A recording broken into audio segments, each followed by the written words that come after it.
Just feels far away from you guys. So my name is Carl Rogers. I'm the Cultural Affairs Officer at the United States Embassy here in Kathmandu. I like to say that I have the best job in Nepal because my job is to facilitate the exchanges between our two countries. We do that in cultural ways, so things like cultural preservation projects like Gadi Baitak or the Octagonal Krishna Temple in Patan Durbar Square. I also get to create the relationships between educational institutions, so partnerships between universities in Nepal and universities in the United States. But probably the most exciting thing I get to do is facilitate exchanges. So I get to be part of the team that figures out who from Nepal is going to be sent to the United States for exchanges, and I also get to pick American experts who we can then have come to Nepal to facilitate conversations like you're going to have today. So I've been keeping Samantha Custer very busy this week. She's been meeting with lots of university students, ministers, think tanks like yours, and really just trying to share her expertise, because we in the U.S. Embassy know that infrastructure is a really big topic here in Nepal, and figuring out how particularly to finance that and think about how to do that in a sustainable way for the future. So when we thought about that as a topic, Samantha was a natural choice. So we're really pleased to share her and her expertise today. I'm going to give you just a little bit of a background on Sam because she'll give you a more in-depth read on that. But essentially, Sam Custer is the director, she's the Policy Analysis Unit Director at AidData, which is a private organization run out of William & Mary College that really produces innovative research that helps middle and low-income country decision makers sort of to figure out where they might be going in the future. She's also an expert in Southeast Asia and South Asia economic issues, and she has traveled extensively throughout the region. So I think you'll find in her presentation today, not only is she going to talk about things here in Nepal, but she'll talk regionally as well, because there are lessons to be learned from the region as well. So again, I want to thank you guys for hosting us today. Without further ado. This wonderful think tank for having me here today. It's a pleasure and a privilege to be among you. So as Carl mentioned, I work for a research project called AidData. And essentially you could say that all of the novel data and the tools and the research that I and my team produce are really focused around answering one question: who is funding what, where, and to what effect around the world? So that's certainly very relevant to the types of questions and issues that we're talking about here today. I can keep going. So essentially, I thought that we would talk about three different things today. So one, Karen, I'll just even come a little closer since I have no slides to do. So essentially, I thought we'd talk about three different things today. So one is to talk about some bigger picture trends in development and the challenges of translating financing and investment into development that is inclusive for everyone. Second, I thought we would talk about infrastructure as a case study. So Carl mentioned that I've done a lot of research around the South and Central Asia region, and infrastructure, as you know, is a big priority. And so tying that to questions of development, looking at the pitfalls and the challenges that countries around the region have faced, and then some lessons learned, things that they're actually putting into place to do this sustainably. And then finally, I thought we could turn and focus on Nepal. And so I give you a couple of thoughts on some takeaways for me in terms of how do you think about infrastructure-led growth in a sustainable, inclusive way, and then what are some resources out there that young people, academics, and professionals and thinkers like yourselves can actually put to use to make sure that we are achieving the kind of growth that we want. Okay, still no, that's fine. So if I had slides behind me, you would see a picture of 17 different colored boxes, which are referring to something called the Sustainable Development Goals. Anyone want to hazard a guess as to what the Sustainable Development Goals are? Can you throw out some ideas? Do you have a thought? How many? What did you ask? So the Sustainable Development Goals, yes. Anyone familiar with that? Yes? These are the goals agreed by all the member states of UN to achieve by the end of 2030. There are 17 of those, which include one of which is growth in infrastructure. That's right. Yeah, very good. So these are 17 global goals that are really intended for all countries. You can go in my house and then you can see the Eiffel Tower. Oh, excellent! We should go to your house and do this. This will go whatever the goals you see. Yes. Goals. Exactly. And so, essentially, what's helpful to think about in terms of the Sustainable Development Goals is that it's a way of thinking about development inclusively and holistically. So it's about economics, it's about social justice, it's about governance, it's about infrastructure, it's about the environment. And so these global goals do all of that. But the other big challenge that they give us is that there's a phrase that goes with it saying no one left behind. And there's a sense that if development is truly going to be sustainable, then every community and every group of people, however vulnerable they are, should benefit equally from development. So I'll keep going, it's fine. So in terms of the global view for a minute, so those Sustainable Development Goals, they sound really nice. They are very encouraging and inspiring. But as I'll talk a little bit about today, it's very difficult to translate that into practice. So a lot of it depends on how you look at the world and how you think about development and resources. So if you take a view of the world from the top down, let's say, so country by country, or looking at a single country, there's a problem that I call tyranny of the averages, which means that you could look at a country and make an assessment based on how a country is doing on average. But the problem with that is you can miss hotspots of poverty or communities that are lagging behind. So what we have seen in our research is that if you take this global top-down view, aid is actually pro-poor to a certain degree. It's going to the countries that need it most, the poorest countries in the world. We're also seeing some improvements globally in terms of development outcomes. So if you look in health, for example, under 5 child mortality. Okay, thank you. I'll pivot back in a second. Under 5 child mortality is an example of a health outcome that actually, if you look around the world, on average, is actually improving. So we're seeing children living longer. And so if you looked at just those 2 things, you'd be feeling quite good, right? And we could be patting ourselves on the back as thinking that we're doing a good job. And you would be wrong, unfortunately. So let me actually see if I can speed up. We've covered a lot of ground. This is the Sustainable Development Goals that is also in your house, I understand.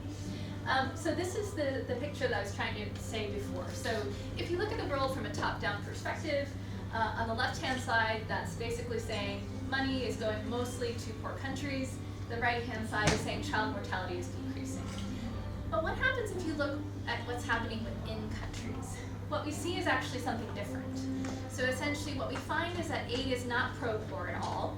It's going to the wealthiest countries, the wealthiest communities within a country, rather than the poorest communities. We're also seeing on the right-hand side, hello, good morning. On the right-hand side, we're seeing that that under 5 child mortality, those health outcomes that I talked about earlier, when you actually look at what's happening within countries, it's not actually a positive picture. That some countries or some communities are seeing their health outcomes improve, but some of the most difficult, poor communities, the underprivileged communities, are actually seeing child mortality get worse. And so that's just a subtle difference of, depending upon what your vantage point is, you might draw a very different conclusion about how we're doing. Okay, and so this is a case in point, if you will. So, there's something to think about. If aid is not going to the poorest regions within countries, what essentially you could be seeing is that aid could exacerbate or worsen inequality. And so you could have 2-track countries, essentially. So this is an example, again, with under 5 child mortality. If you look on the left-hand side, there are 2 countries there, Cameroon and Nigeria. And if you look at the 2 countries on average, there's actually not that much difference between the 2 in terms of the level of child mortality, how many children are dying. But if you look on the right-hand side, what you see is actually substantial variation within countries in terms of how long children are living for. And so This is why it's actually really critical to be thinking smartly about how we're investing our development dollars, to not just think about it on average, but to look at what's actually happening at a more granular level. So let me show you an example here of how targeting doesn't always add up to what we want to see. So essentially, this idea of vulnerability is something that we've actually looked at in places like Colombia, for example. So Colombia, we tried to understand what are the attributes of communities and people groups that are most vulnerable to poverty and to shocks. And we found a couple of things. So these drivers of vulnerability are ethnic minority status, age and disability, lack of employment opportunities, and single parent households. So these are all things that are associated with increased vulnerability. And so you can see on the left-hand side this map that shows you the distribution of vulnerability within Colombia. Now, if you look on the right-hand side, this is the distribution of funding for development projects. And so you can see that in some respects we're doing quite well. The money is actually going to the communities that are most vulnerable, but not in all cases. There are cases where there are very vulnerable communities that are actually not benefiting from development assistance. Here's another example. So I've talked a lot about geographic inequalities. What about inequalities among people groups? So one of the things that the Sustainable Development Goals has said that it wants to try to do is ensure that people with disabilities are part of the development process. And actually many donors, particularly the World Bank and the United Kingdom's Department for International Development, have actually put out statements saying we want to actually make sure no one is left behind and that we want persons with disabilities to be included in development. And so that sounds quite good, right? The problem is that it's not translating into their money. So essentially what you see here is we did an assessment to follow the money to see how many projects that were funded by the World Bank and the UK government were actually benefiting people with disabilities. And what we found is that the World Bank, only 2% of the projects that they're investing in are benefiting these groups. And the UK did slightly better, but that's only still at 11%, which is quite low, considering you have this very clear statement. And so what all of that means essentially is that if you want to make sure that our money is going to what we say we want it to do, we need the tools to be able to track that, and we need to think about this in different ways. It's also not enough to just think about where the money is going, but also trying to understand what the net impact is on the ground. And this is where actually looking at development in the right way actually matters substantially. So I was talking actually earlier before I started the talk today about NASA and satellites and remote sensing, really exciting technology tools and data that's out there that can actually help people that care about development. It's not just for people that want to play around on satellites, but you could actually take that and use that to track and support aid projects. And so we at AidData developed something called a geospatial impact evaluation. So traditionally in development, if you want to know, is my project having a good impact, you would have to do something called an impact evaluation, which means you divide communities into treatment and control groups, and you can isolate, okay, this is the change that happened because of this project. The one problem with impact evaluations is they're extremely expensive, they take many years to do, and it's hard to scale that. And so using satellite imagery of changes over time, combined with spatial information about aid projects, or spatial information about surveys and where people live, you can actually approximate impact like you would with an impact evaluation, but much more cheaply and quickly. And so I'll show you why this actually matters. So this is an example from the Democratic Republic of Congo. You see in this context 36% of children under 5 die from malaria, so it's quite high, it's a major problem there. And between 2012 and 2016, 2 donors, the World Bank and the Global Fund to Fight AIDS, Tuberculosis, and Malaria, they spent $500 million on a bed net distribution program. So bed net distribution, basically one way to fight malaria is to give out nets that have insecticide on them to keep mosquitoes away. And so when the funders looked at the country level, on average, they said, well, we don't see an impact from this project. And so they were all ready to close it down and say, this didn't work, it didn't have the impact that we wanted. And if they had done that, they would have been wrong. So using satellite imagery, using spatial information, we were actually able to come up with an approximate impact at the local level. And what we found is that in those communities that malaria was most prominent, so what I would call hotspots, this BedNet distribution program actually reduced under 5 child mortality by 16%. And so on average, that meant that it cost about $310 to save a life, which the funders felt is actually it's a very good impact, actually, quite a bit. And so if we had just relied on the averages, we would have missed this story about impact at the local level. So now that I've given you a sense of some of the questions and challenges of getting development done right at the global level, I thought I'd turn to this question of infrastructure here in the region, because infrastructure is even more difficult in a way because the dollar values are large, the infrastructure gaps are high, and you want to make sure that every rupee is going to the impact that you want it to have. So you remember before I talked about the Sustainable Development Goals.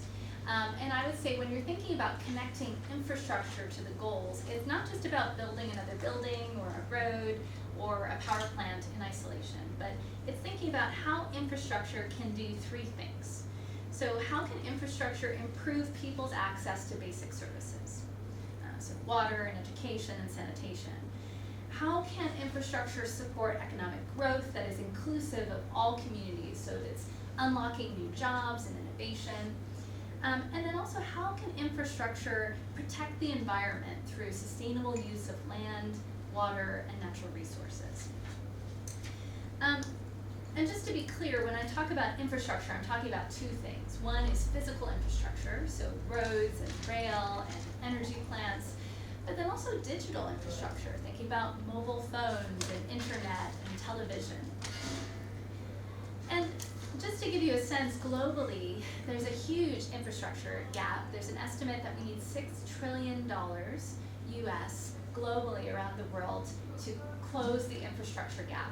And actually, in low and middle income countries, there's a need for 2/3 of that, so $4 trillion to close this infrastructure gap. But it's also important to recognize that it's not just about more money to close the gap.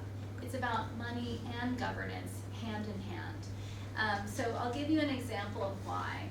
So we found in past research that not only do well-governed countries have more infrastructure, they're actually saving money. They're more efficient in making those investments.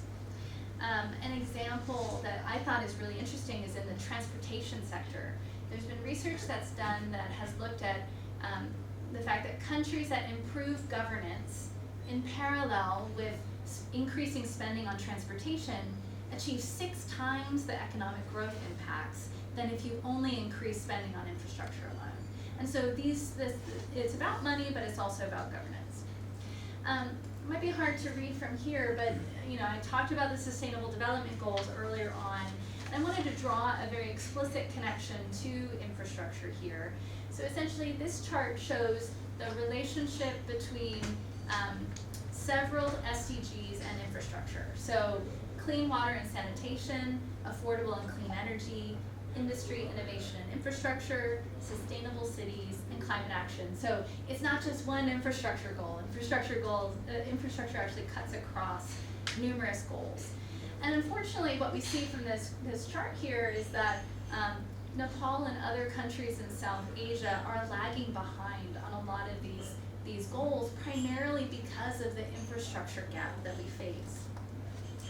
And so what does this actually mean for Nepal? I think for those of you here, you've probably heard the estimate that we need to see probably 10 to 15% of Nepal's GDP going to infrastructure every year in order to achieve middle income status by 2030 and to graduate from least developed country status by 2022, which I know are great and wonderful ambitious goals that you have. And Nepal is not the only one that's thinking about this. There are other countries in the region that are really prioritizing infrastructure. They're looking to bring in new money and investment to really spur growth in their communities. But they're facing a couple of critical questions as they do that. So first is thinking about, how do I source financing? So there's a couple of questions that I think are really important to think about here. There are many different types of financing available, but you have to ask the question, to access money for infrastructure today, what will I need to pay tomorrow?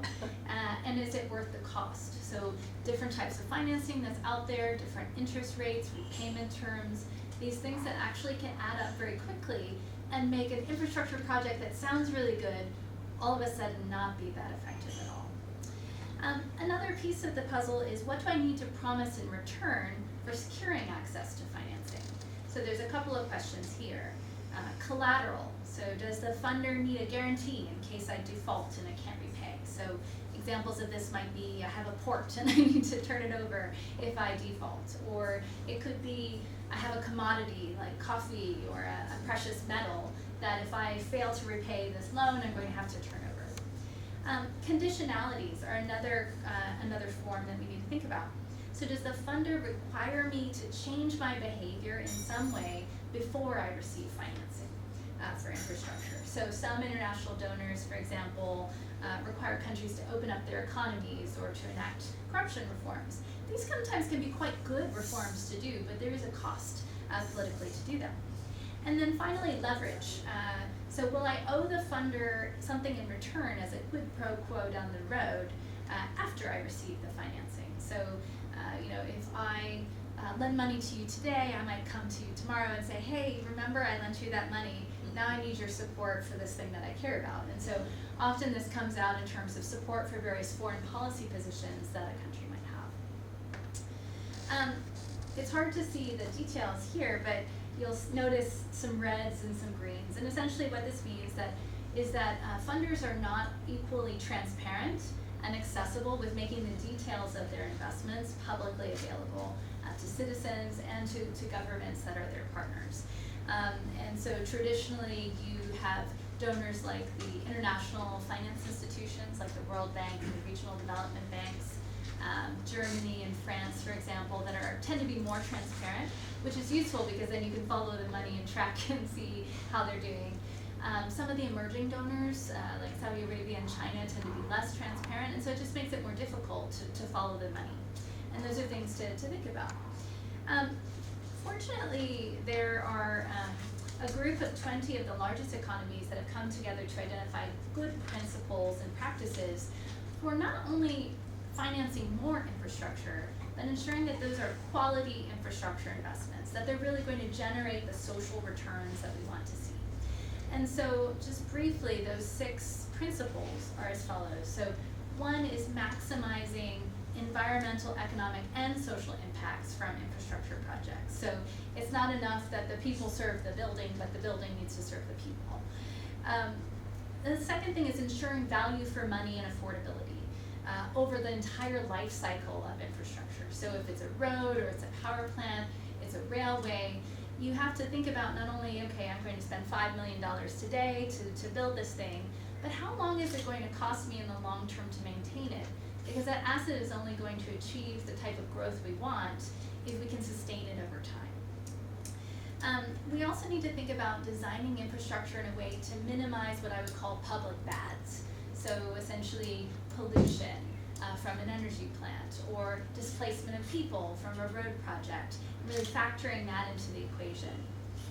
Since we're here in Nepal, it's important to think about resilient infrastructure that we can, that will weather the storm in the face of natural disasters, but that also these infrastructure projects can help us anticipate the next disaster. So I was in Los Angeles earlier this year, and they too struggle with earthquakes just like you do.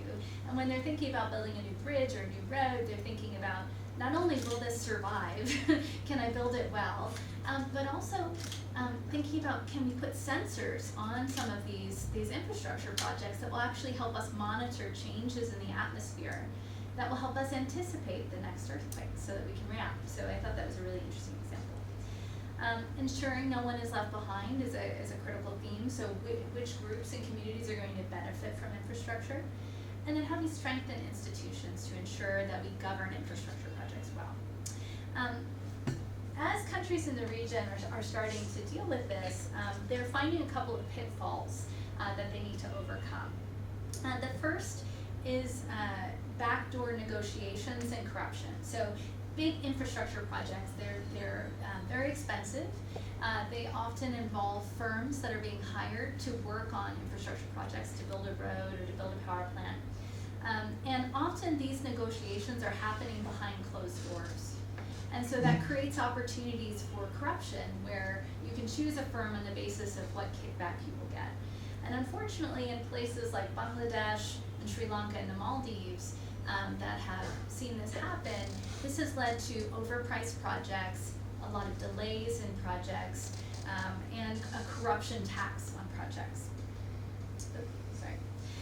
Another pitfall that has come out is that when there's opaqueness or lack of transparency in the terms and the amounts of these infrastructure investments, that increases the risk of corruption and it creates instability and lack of public trust.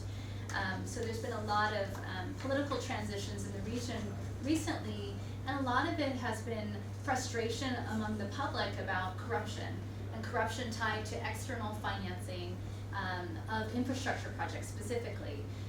An example of this is in the Maldives. When the new government took power, the documentation of infrastructure investments was so poor that the government spent the first few months in office trying to figure out the answer to a single question: how much do we owe? And they couldn't answer it for several months because the documentation was so poor. Also, I think importantly, for those of you in the room, making sure that infrastructure priorities aren't being just determined by the government at a distance, but there's actually opportunities to engage with the private sector and civil society to say, hey, what are the priorities and what will we use? This is important because it's so costly to do these things. So an example is in Malaysia. You have lots of port investments. And so Malaysia was going port crazy, essentially investing in lots of new ports. But the only problem was that they were all underutilized. And so if you're depending upon these ports to generate revenue, to pay back financing and loans, they should have actually understood what the actual real demand was for these things. Fortunately, a couple of positive lessons learned to highlight here from around the region, from countries that are getting it right. So one I'd like to highlight is the Philippines.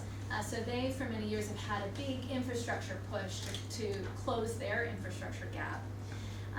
And one of the things that they did was develop a platform called Open Roads, essentially taking all the information on road investments in their country, making it publicly available on a platform that you and I can access to watch everything from how much money is being invested, in which communities, which companies are responsible to implement these things, and what progress are we seeing. And then the other piece of it that I think was really important is they empowered citizens. So they created an app called Route Shoot, where you could go to your local community and see, okay, this road project I've been hearing about, how is it doing? I could take a video of the road and say, okay, is the road actually being built? Is it being built well? Is it not being built? Is the quality really poor? I can upload the video and actually create pressure on the government to say, hey, you aren't seeing the progress that we want to see from these things.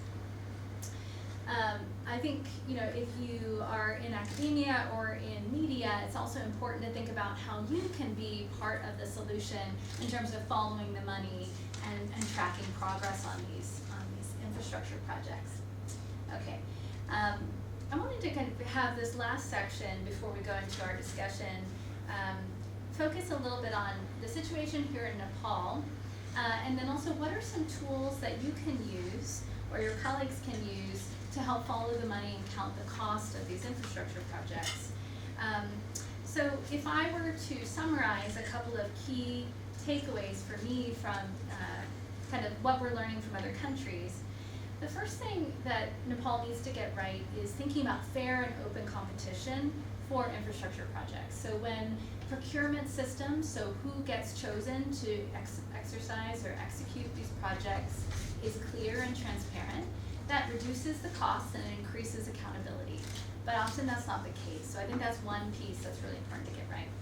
Second is that when we're talking about financing, the private sector is an important partner in infrastructure to boost sustainable development, but often they aren't willing to invest because there are inconsistent or uneven legislation. And so how do you create a more conducive environment for the private sector to invest by lowering barriers to entry?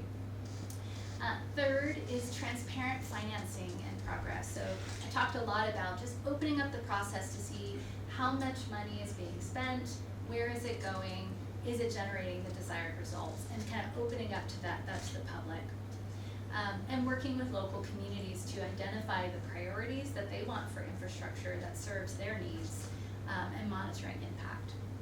And then of course, a final thing is just to say, to tie this back to the global goals. So we can't just assume that infrastructure, if we build a bridge, if we build a road, if we build a power plant, that automatically achieves the sustainable development goals. But if we design these programs with the sustainable development goals in mind, then we have a greater certainty that we're going to see the desired results. And then to conclude, a couple of resources for you to think about. So if you are interested in following the money for infrastructure or for sustainable development, a good place to start is actually Nepal's Ministry of Finance. They have an aid management information system. It's publicly available. There's details on all of the various infrastructure projects here in Nepal that you can go to as a starting point to say which communities should be getting what. If you are interested in emerging donors, like the work of China or Saudi Arabia, AidData actually produces publicly available information that you can follow the money and see what Chinese investments are happening here in Nepal in various communities, and actually see the terms and the amounts of these investments. If you're interested in doing things like I described before about seeing local health outcomes and aid projects, or local environmental outcomes and aid projects, there's a tool that we make publicly available called GeoQuery. You can actually get satellite imagery for Nepal and remote sensing data and survey data all on the same platform to do your own analysis. I'm not going to talk about this right now, but if you're curious about how to evaluate local impacts of infrastructure on the environment, I'm happy to talk about that later. And then also economic growth. So somehow we made it to the end of this, even with all of the technical difficulties. I did want to make sure that we had time to discuss, because I covered a lot of ground, and I really want this to be valuable to you. So maybe I'll come a little closer at this point, and we can take a couple of questions and go from there. So any questions or immediate reactions? Yes, please. Yes, well, actually, so thank you very much. Thank you. Nicely. And I just want to know, what about the Chinese industry in Nepal? Has there been any study? I want to know the comparative study of the Chinese investment and the investment from other international financing institutions in Nepal. And then how there are the differences between two investments. Yeah, that's a great question. Are there? I can take think a we'll couple take more. 3 questions and then you questions. answer. The next question, please. So, okay, then you answer. Then Okay, you- all right, then we'll get you- you started. All right, so thank you for asking the question. Actually, I do a lot of my own research is focused on Chinese investments, so it's a great question for me. So I do have a study that's coming out in December that is not quite ready yet, but that will be looking at Chinese investments throughout South and Central Asia. What I can say is I was looking at this earlier this morning, so one of the challenges with China, of course, is it's not very transparent. They don't kind of provide much level of detail on their investments around the world. And so AidData created a methodology to track Chinese investment using multiple sources. So using media databases, using aid information management systems at the country level, a variety of different tools. And what I can say is that in Nepal specifically, between 2000 and 2017, the level of Chinese investment is just under $1 billion. The actual amount is 985 million. And categories of assistance. So infrastructure investments, debt relief, emergency assistance and humanitarian response, and budget support. This is because I'm doing a study on public diplomacy, and these are very visible investments. And I thought, based off of Nepal's situation, that you would see the most of that is in emergency response, but you would be wrong. So only 6% of Chinese investment in the country over this time has been in emergency response. 92% is in infrastructure. So all of what I've been talking about today is extremely relevant. And so that could be hydropower investments, road investments, thinking about rebuilding of schools, temples, and the like.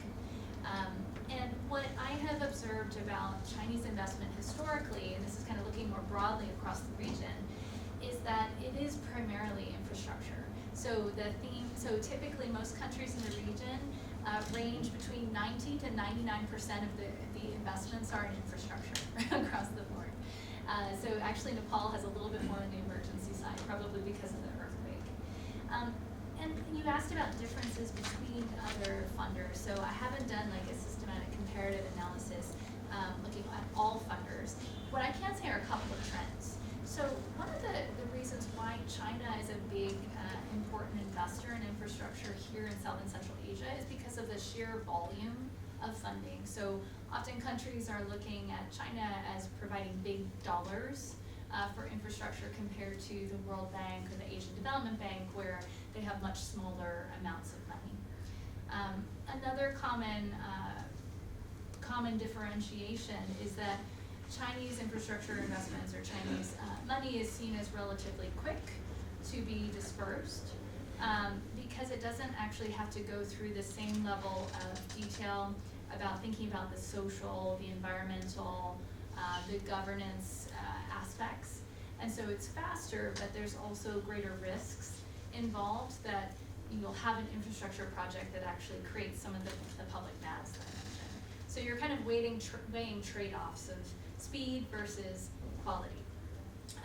Another difference that I see is, you remember how I talked about the different things to consider in how to source financing? And so one being concessionality. So how costly is it for me to borrow financing from an investor? And what I have observed in looking at Chinese investment versus like the World Bank or the US or the UK, traditionally China's investments tend to be what I would call less concessional. So they usually have interest rates of varying degrees. So for example, that could be an interest rate from 2% up to 6%, for example. And you may have collateral that you need to put into it. So Sri Lanka had to say they would put a port up as collateral, for example. It's not true in every context, but it can be a factor. I think, so when countries are weighing all of these things, they're thinking about how fast can I get money, how large the dollar values are. So sometimes from the government perspective, they like it because it's fast and it's big. But the challenge for people is that because it's fast and big does not necessarily mean it will achieve sustainable development. And often, a lot of the examples of corrupt practices that I mentioned, it's made worse when things are not transparent. And so that is often a challenge in Chinese assistance. So maybe I'll stop there. I'm happy to answer more questions. I will say in Nepal's case, one last thing that I think is important. So when I've looked at Nepal and Chinese investments so far, what's interesting is that historically, in the earlier years, China tended to give more grants and low or no interest loans, so kind of more concessional financing. That has changed in recent years, and I know that right now there's a lot of discussion in the news about this new railway investment. And I think one of the big points of discussion is that essentially the financing for that railway investment will be less concessional. So it will start to be approaching market rates. And so I've had a lot of good discussions with groups of people like this, where I've said, it's not my job to say, Nepal, you should do this railway investment, you shouldn't do this railway investment. But I think what I would advocate for is is like this thoughtful answering of some of the questions that I made. So I think if you're gonna have to pay a lot to finance this railway, then does Nepal have a plan to generate revenues to offset that cost? So if you were in a position where you say, we have a plan to boost exports that are gonna benefit from this railway to connect us to Indian markets and Chinese markets, and you think, okay, this is our chance and we're gonna bring in revenue, then by all means, go for it. But if you don't, and if you think that this is primarily going to benefit the funder, and you're assuming a lot of cost, and there's a lot of places in Nepal that need roads and basic infrastructure, then I would say that's enough to give you pause. So sorry, I got on my soapbox. I think this topic is fascinating, so happy to answer more questions, please. Yes? Next question. I wanted to ask the relation between GDP and debt. Now, when we say foreign assistance, it either comes in the form of debt, I mean, in terms of loan or in terms of grant, Yeah. right? And whenever there is some kind of outcry, and at least public, that the debt of Nepal is increasing, but we know that the other countries like US also has GDP to debt of over 100%. And that's more so in Japan and other developing countries. So, in your analysis, what is an ideal or a good range for a country to have of the ratio of GDP to debt ratio? GDP to debt ratio. What is an ideal, let's say, a number for developing countries, not for the developed countries?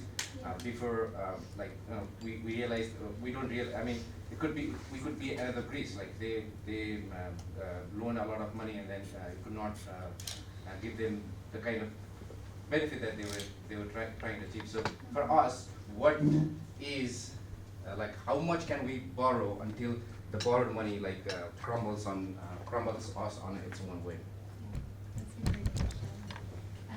Shall we take a few more? Yeah. If anybody has any question. I have another additional. Please.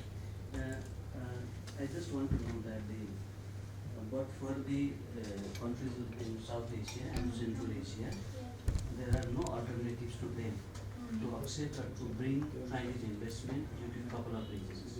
For example, they are in domestic pressures to do some development projects or development pressures, and there is a huge infrastructure gap in those countries, and the countries like Western European and other international financial institutions cannot meet the development gap of these countries. That is why they obviously try to bring investment from China. Yeah. In this context, how to see these developments?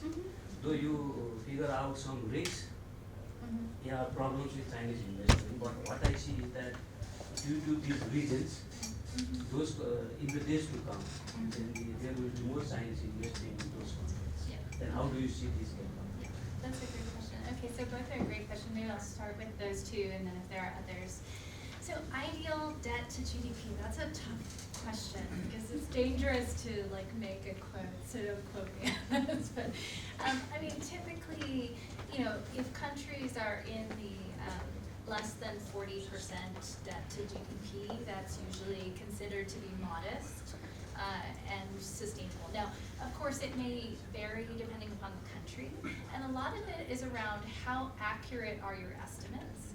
So both on the revenue side and on the debt side. So if you feel like your estimates are quite accurate, then I think in that up to 40, you could feel quite confident. If you feel like your estimates are not very strong, then you probably want to aim for lower than that. I'll give you an example. So in the Maldives, some of the complicating factors there. So I said they struggled when they got into power to answer the question, how much do you owe, right? And what I understand from them is that part of that was on the revenue side. So they actually felt like their revenue estimates for how much money Maldives was making were poor. So that was a challenge. Another factor was that a lot of the terms and the amounts of the money that particularly that they had borrowed from China, but also from other donors like Saudi Arabia, were not transparent. And so it was difficult to know how much had been siphoned off by corrupt officials and how much was still left to work with. There was also a challenge with sovereign debt guarantees, which I don't think are big here in Nepal yet, but maybe will be in future.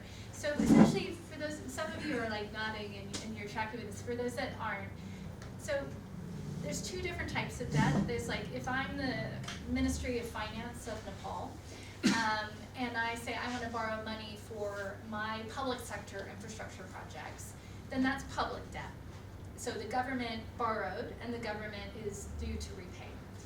But if I have a sovereign debt guarantee, it's the private sector that is borrowing, but it's the government that's responsible to pay if the private sector defaults. And so that's actually much more difficult to track. And so in countries where the private sector is borrowing a lot, and there are a lot of these sovereign guarantees, that is actually more tricky to track as well. And so, you know, I would say that historically Nepal's debt to GDP ratio has been quite modest. It's considered, you know, some of the other countries in the region that I visited, like Sri Lanka and the Maldives, have really high debt to GDP ratios that are very unsustainable. Historically, Nepal's has been around 30 to 35%, something like that. So that's actually fairly good. I wouldn't want to see you get too much higher than that, particularly if you're not confident in your estimates for revenue and debt. And then also that countries that feel like they have very strong revenue generating potential feel like they can take on higher debt burdens because then they could pull back. But if you don't have strong revenue generating potential, then that actually becomes very risky because you can't recover as easily. So I think that's a very long explanation, but I hope that's helpful. And that's why I think this is a pivotal time with some of these big infrastructure projects to really ask the questions I was putting out there, because you know, it's one thing if you're taking on grant-based assistance or like no or low interest loans, but that starts changing if you bring on a lot of these like higher interest loans that are at market rates. This question that you posed, which is a good one. So, you know, we know there's an infrastructure gap. How much funding is available? There's pressure from citizens to improve infrastructure. What do you do, right? And this is like a common refrain that I've heard across the region as I've spoken to people. So a couple of things that I think countries have started to experiment with. So one is diversifying sources of funding. So I've seen examples of this in the Maldives and in Uzbekistan. I know they're a little bit more advanced in terms of their GDP, but I think they're still useful to look at. And so actually in both cases, they went after a sovereign bond. They floated it on the Eurobond market. And essentially, in both cases, interestingly enough, the government officials I spoke to said, we're not actually looking to get more money per se. We want leverage. So we want leverage to negotiate with our current creditors. Because, you know, imagine this, like if you have a table like this and I'm inviting people to come and say you're going to be my infrastructure investors, and you are the only person that shows up around the table, when you say I want to have a 6% market interest rate on your loan, I'm looking around the room and nobody else is giving me a better offer. But if I'm able to diversify a little bit and say, okay, I'm going to float this Eurobond, this is what the private sector market's willing to do, now I'm going to go back to you and say, hey, I can get 4% over here, what are you going to do? And so I think that, you know, I was talking to the Investment Board of Nepal yesterday, and I understand that there's some discussions around getting farther along the process of getting sovereign rating, and I really encourage that. I think that would be smart for Nepal to do and for other countries in the region. So that's one thing that I think countries are doing. I think the second is trying to build working relationships with different types of funders that are out there and relying on them to do different things. So, you know, I think that in the Maldives case, interestingly enough, even though they were borrowing a lot from China, they had actually said, no, we don't want World Bank funding, or we don't want Asian Development Bank funding. And actually these donors said, you're borrowing unsustainably, so we're going to turn off funding for you. So essentially, the Maldives put itself in a position where it's closing the door to certain funders because they said, well, we want the big dollars and we want the fast track and we don't want to get a lot of questions. And I think that's unfortunate because you want to have as many people around the table as possible. Because I don't think the goal is necessarily for countries to not borrow from China, but I want countries like Nepal to get the best terms that you can. And you can get the best terms if you have more people around this table. And so I think that's critical. Another piece is to say, how do you cultivate relationships with donors that are bringing different things to the table? So I should have said at the start, I'm an independent expert, a researcher. I'm not a member of the US government. Sometimes I say things that Carl is smiling at. Sometimes I say things that Carl is like, oh, I don't really agree with that at all. But one thing I will say, since I've been here and learning a little bit more about Nepal, I understand that there's this big Millennium Challenge Corporation compact that's coming out soon, and there's going to be an electricity component and a roads component. I understand there's some problem getting money out the door. But I think that's good in that, perhaps the dollars may not be as much as what Nepal needs quite yet, but what's coming with those grants is new technologies and the opportunity to partner with domestic firms here in Nepal to build their capacity. And I think those are also really nice ways to reduce the, to increase the benefits to Nepal. And again, I think it gives you more leverage to negotiate with other donors. So that's what I would say. Yes. I'm congratulations. Like you said, it's always good to have grants, but going back all with development assistance and everything, this era of the regime of grant is going to be out soon, and there will be more loan talking. So when we talk about loan, basically we need loan to bridge the infrastructure gap and for other things as well. What do you think?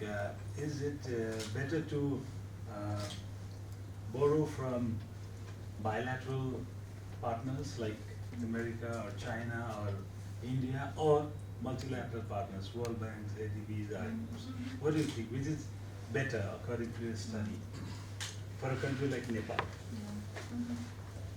So I have to be careful when answering that because I work with all of these different partners. So I will give you an answer. You had a question there too. My name is Basil Khan. I'm a student of international relations. And aid comes with conditions and aid conditionality, and it is said that aid has political consequences as well. In other words, developed countries and multilateral institutions, they are imposing some kind of their interest and political interference in the name of aid to the global south countries of the global south like Nepal and other African Asian countries. And what is your take on like in political interference and political consequences of aid? Okay. Should I take this? So one final question, if anyone has. Thank you for your lucid presentation. I get more information. Nobody has presented like this in Nepal. Oh. Since I'm associated with the Trivandrum University as well, and one of the oldest think tank in Nepal from the world level. But I want to know from your research that if some donors has given money to some country, next country, have you explicitly researched how much part of that money goes to the real implementation phase at the grassroots level? If that is the case, we are always getting so much of money, but we have not get any transformational change. What you have said in infant mortality, child mortality. Few days back, US government has given a huge money for family planning improvements in Nepal. Is that really, although family planning matters for the lives as well as the living standard of people, if you have fewer children, lesser children, then you can have a quality education to provide his or her improvements in the future. But is that really improved what you called for the GDP production? Is that really improved the productivity sector of the, as a whole? How much donors has really given for increasing the productive output for Nepal? Did you have any research? Yeah, that's a great question. So his question also. Well, Last question for you. last question. The supervision guarantee versus this, promoting private sector in government priority one, how do you find that one? This is like Nepal, we don't have, much capital to really place, but the government has many projects, but that private can do that one. In that case, how that will be, you know, in Nepal case, I don't see that, you know, very much government is positive on really giving providing guarantee to the private sector. You know, as the government wants to do business on their own, that is the, like, because this government is the leftist government, that's what they want to do by on their own, and that is also one sentiment. But if they want to, like, our budget, this size of budget can be doubled if we really, you know, make the private sector participate, then how we can really give that result? That's great. Okay, let me try to do a speed round and answer those. I'll start with the last question and then work back down. So, how do you get the private sector involved? And what are the costs if you don't? So, you know, there's a couple of things to think about here. So one is an enabling environment for private sector investment. So what will make domestic firms and banks and foreign firms and banks feel confident about investing here in Nepal? I think one of the big challenges is looking at the regulatory environment, so the regulations that govern private sector investment. Is it easy to repatriate profits? Is it easy and predictable to know, okay, the set of rules that judge you are going to be the same set of rules that judge me, and there's not going to be any surprises or changes? Actually, one of the things that the Investment Board of Nepal, and I think it's okay for me to say this publicly, but in talking with them today, some of the steps that they're looking to take are, as they sign new agreements with private sector actors, to incorporate in those agreements a clause that says, you know, the regulations that govern this agreement will not change. You're protected from changes in regulation, which I thought was creative, because if you're trying to increase investor confidence, they need to know that there's stability, and so I think that's one piece. I think on, you know, the government side, when you're talking about public sector infrastructure projects, I think it's critical to make sure that you're creating the conditions that domestic firms can ultimately compete to be executing those contracts. And I recognize that Nepal's private sector may not be fully advanced yet, and that there, you know, it needs more time. But there are countries that are experimenting with this. So the Maldives is a case for why this is important. They had a lot of foreign firms that competed for public infrastructure projects to build a bridge. And, you know, there were criteria that said the firm must have experience building a bridge over the ocean. And so the Maldives firms were like, there's no way we can compete on this. And so foreign firms got the contracts. But domestic firms later said, well, actually, now that's given these companies a foothold. So now they're competing with us on tourism construction. And so we're actually losing business. And so countries like, let's say, Uzbekistan or Kazakhstan, for example, are actually starting to encourage junior venture partners that are paired with foreign firms. So, you know, in that Maldives case, you could have paired a Maldives firm with that foreign firm, and over time, for the next bid, they would have been more successful. So I think that's an example of ways to get the private sector involved. Real implementation, so your question was about transformational change, and how do we ensure that foreign assistance is going to projects that trigger transformational change. Now, one thing I will say about family planning is that if you have women that are productive members of your workforce and society, you are unlocking potentially 50% of your population to generate growth. And if one of the major things that inhibits women from taking those roles is that they are constantly, you know, child rearing, and that's a huge burden for them to manage, and it's not only a challenge for individual families to maintain, but you're kind of preventing that part of the workforce to take ownership. So, but if you see the DHS data, we have almost reached the replacement level fertility, 2.1. Right. So I mean that's a factor that you would need to take into account. So I think that, you know, the real answer to that is saying, okay, you know, these foreign assistance investments, how are they furthering your national development strategies? You know, I think that there's a couple of things along the way that you should be thinking about. So in the design of projects, what are the economic outcomes that are going to come out of each of those investments, whether it's family planning or education or infrastructure? And then also investing, you know, with the government in terms of monitoring impacts over time. and if you are able to steer more of your investments and kind of have a conversation with donors about, hey, we've got this research that shows that this is going to trigger not only growth, because I think countries have to be careful about just increasing the GDP numbers without taking stock of whether that growth is inclusive. So I think really focusing on these planning processes that actually take into account the social, the environmental, the governance, the economic contributions all together is critical.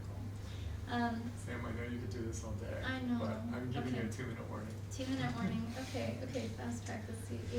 Okay, there were two questions that were kind of about aid and politics, and then also who do you choose, right? So, who do you choose? I think that you shouldn't necessarily say, I'm going to turn people away. I think you want to take stock of what these different actors bring to the table.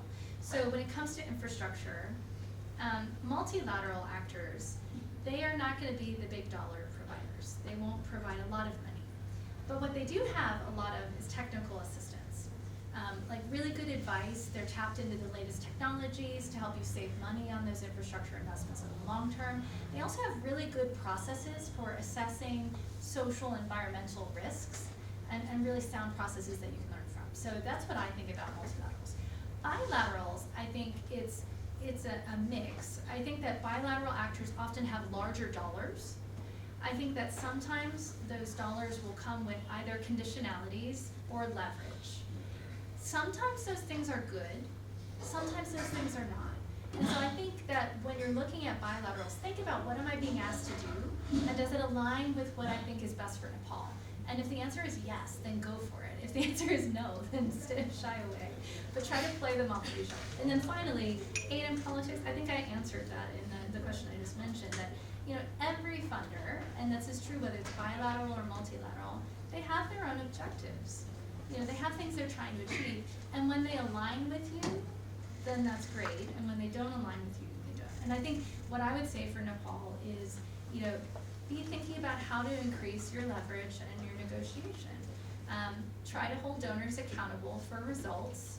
Try to hold them accountable to be transparent and to play by clear rules of the game. And I don't care who you lend from, who you borrow from or who you get financing from, but I really do want you to keep these rules in mind so that you get the best deal possible. Thank you so much for your time. This has been a really great conversation. I just want to also take a moment to thank AidData for hosting us today, in particular Mr. Casey, the Executive Director, and all of the board members here today.